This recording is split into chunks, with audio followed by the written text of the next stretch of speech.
दोस्तों मेरे को एक बात समझ नहीं आई, बैंकों की खुली लूट चल रही है। ये मेरे साथ ही प्रॉब्लम है या आपके साथ भी? अगर आपके साथ भी है तो कृपया करके कमेंट में जरूर बताना, लाइक और फॉलो कर लेना।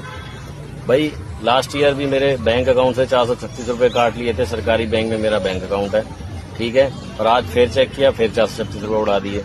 बिना किसी मतलब के, बिना कस्टमर की कंसेंट के, बिना बताए पैसे उड़ा देते हैं। ये कोई तरीका थोड़ी है। अरे कस्टमर को वो चीज चाहिए या नहीं चाहिए, कम से कम पूछ तो लो। जबरदस्ती पॉलिसी चेपे जा रहे हैं। ये प्रधानमंत्री जीवन ज्योति कोई योजना के नाम पे पॉलिसी चेप रहे हैं, मतलब खामे खाई।